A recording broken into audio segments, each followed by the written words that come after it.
বড় কথা না ভাই, এটা বাস্তব কথা বলতে। কারণ ভাই সত্যি কথা একটা বলি, বাংলাদেশে হুজুর মানুষকে মানুষ খুব ছোট চোখে দেখে, এটা সত্য। হুজুর মানুষকে মানুষ ছোট চোখে দেখে বাংলাদেশ। একটা হুজুর মানুষকে বড় গাড়ি চালাতে পারে না। আপনি মসজিদে গেলে আপনার নামাজটা সে পড়ায়, কবর খোদাই করার সময় হুজুরকে লাগে, গোসল করার সময় হুজুরকে লাগে, আপনি মারা গেলে আপনার জানাজা সে পড়াবে, দাফন করানোর সময় হুজুরকে লাগে, একটা তাবিজ কবজ ফুক ফাক করার জন্য হুজুরকে লাগে। হুজুর মানুষ আপনার উপকারে তো আসতেছে ভাই, আপনি একজন মুসলমান, হুজুর মানুষ আপনার উপকারে আসতেছে। আমি একটু ওই জায়গাটা থেকে ঘুরে আসি, দেখি কি অবস্থা। বিসমিল্লাহির রহমানির রহিম।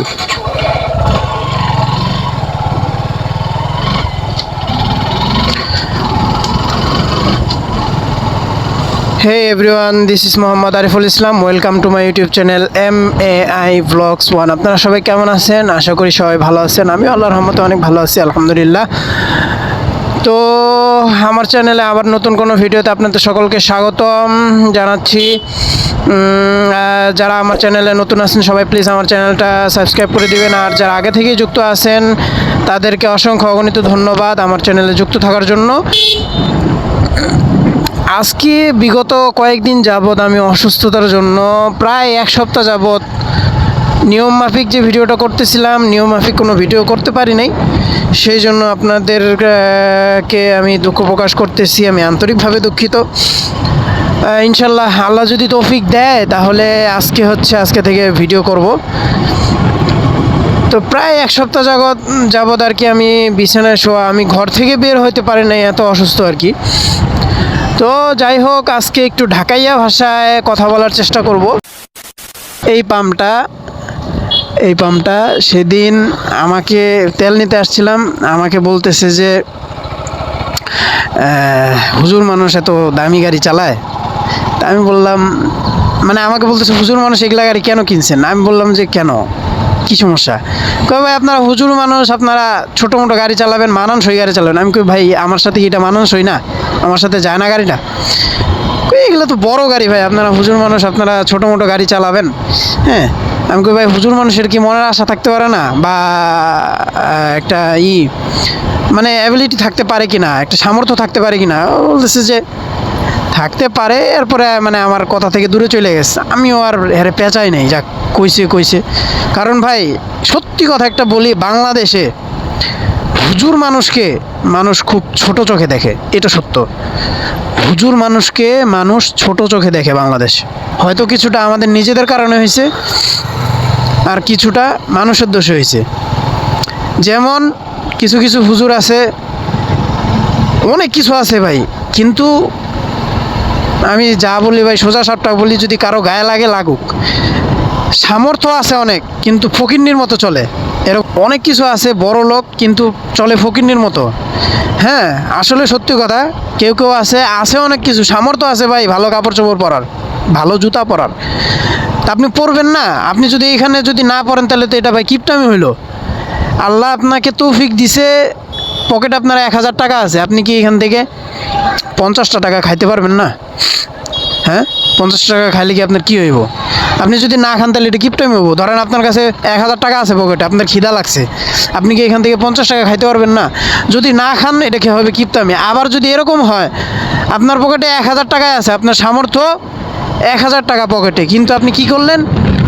বেশি খায়া ফেলাইলেন। যেমন 1000 টাকার মধ্যে আপনি 700 টাকা খায়া ফেলাইলেন, অনর্থক, কিন্তু আপনার এখানে 100 টাকা 200 টাকা খাইলেও চলতো, তা আপনি বেশি খাইলেন। এইটা কি হবে ভাই? এটা আবার অপচয় হবে, ঠিক আছে? এরকমটা করবেন না। তো যাই হোক, কিছু মানুষ আছে, কিছু হুজুর মানুষ আছে যে ভাই নিজের দোষে তাদের বদনাম করে, আর কিছু মানুষ আবার কিছু হুজুর আছে তারা নিজের দোষে না, মানে তারা চলে ঠিকঠাক মতো চলতে চায়, কিন্তু মানুষ তাদেরকে বদনাম করে।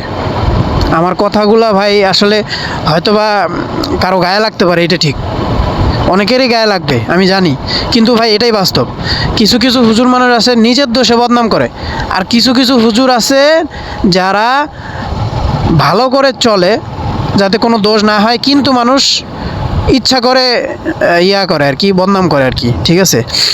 তা আমার কথা হচ্ছে ভাই, ঠিক আছে, মনে করেন যে গাড়িটা যেভাবেই কিনি, আমার আব্বা টাকা দিছে, আমি কিনছি আর কি। যাই হোক, এখন আমার আব্বার টাকা আছে, আমার নাই, এটা ঠিক, কিন্তু মনে করেন যে এক জায়গা থেকে আরেক জায়গায় যাওয়া লাগে, গাড়িটা লাগে, তো ওনারাও আসলে পরে এক জায়গা থেকে আরেক জায়গায় যাওয়া লাগে, দৌড়াদৌড়ি করতে হয় ভাই, মানুষের গাড়ি তো সবসময় নেওয়া যায় না, তো লাগে, এই জন্য গাড়িটা নিছি। এখন মনে করেন যে বাবার টাকাই নিছি, হ্যাঁ, যেটা সত্য কথা, আমার এখানে একটা টাকাও ছিল না, আমি পুরো বাবার টাকায় বাইকটা নিছি।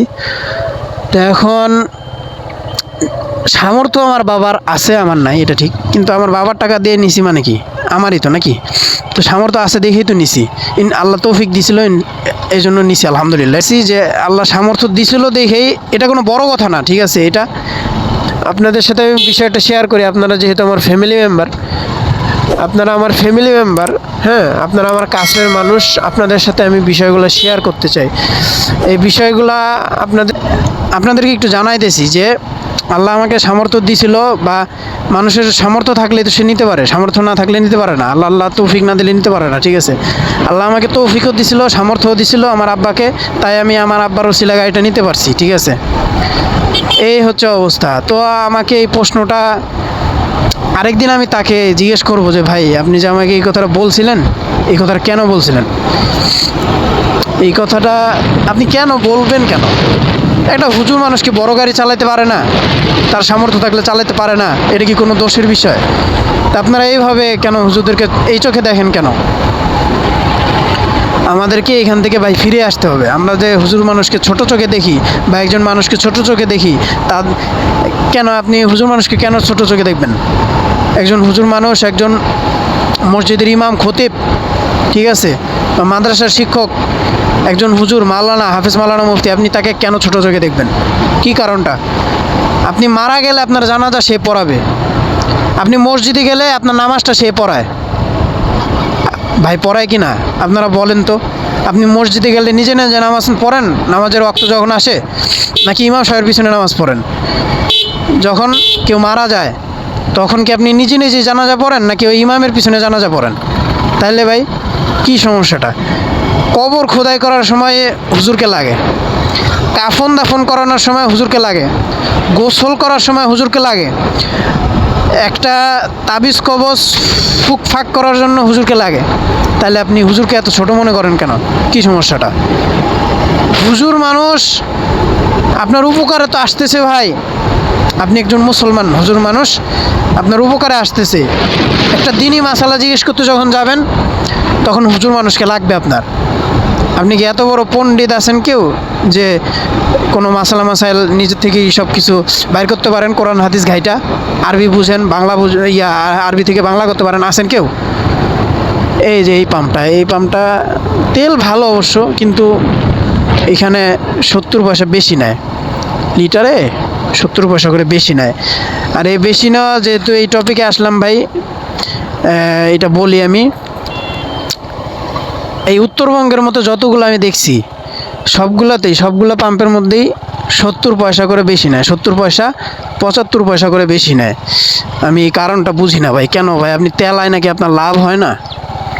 আপনি এটা বলেন, আপনার কেন এখান থেকে বেশি নিতে হবে? তেলটা কি আয় না আপনার লাভ হয় না? আপনি যে তেলটা কিনে আনতেছেন, অনেকে বলে যে ভাই এটা আমাদের খরচ, মানে আনার খরচ, এই সেই, তা আপনি যে আনেন, আপনি এই টাকাটা, আপনি হচ্ছে তেলের যে দামটা, আপনি এই দামে এই যে তার কাছে আনেন, আমি একটা উদাহরণ দিই, যেমন অক্টেনের দাম 122 টাকা, তা আপনি একটা 122 টাকায় তো তার কাছে কিনে আনেন না, তাই না? আপনি আনেন পাইকারি রেটে আইনা, এই আনা নেওয়ার খরচের মধ্যে আপনি এটা রাখবেন, রাইখা যেই দাম নির্ধারণ করে দেওয়া হবে ওই দামে আপনি এটা বিক্রি করবেন। আপনি কেন এটার বাইরে আপনি বিক্রি করবেন? আপনি খরচের টাকাটা মানুষের থেকে কেন নেবেন আপনি 70 পয়সা করে, যেখানে আপনাকে রেট নির্ধারিত করে দেওয়া হয়েছে 122 টাকা করে, তা আপনি কেন 70 পয়সা বেশি নেবেন? পেট্রোলে এই সেম কাহিনী, মানে প্রত্যেকটা পেট্রোল পাম্পের মধ্যে, ঢাকায় এই জিনিসটা আছে কিনা আমি জানি না, ঢাকায় কোনো সময় তেল নেই। আমি এই পঞ্চগড়ের মধ্যে এই যে এই পাম্পটা হচ্ছে, যেই পাম্পের কথা বললাম, এটা হচ্ছে নীলফামারী ভবানীগঞ্জের পাম্প।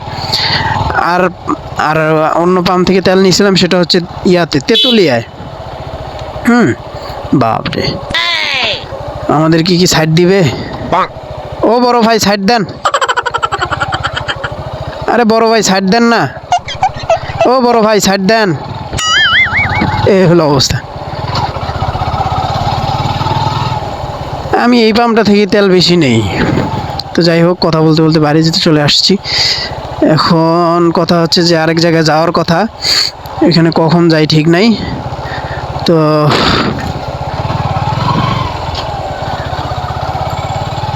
আপনারা সবাই ভালো থাকবেন যতক্ষণ পর্যন্ত আমার নতুন কোনো ভিডিও আসতেছে, ততক্ষণ পর্যন্ত সবাই ভালো থাকবেন। আচ্ছা মামা, তো আমার জন্য দোয়া করবেন, আপনার জন্য আমি দোয়া করি। সবাই ভালো থাকবেন। আসসালামু আলাইকুম।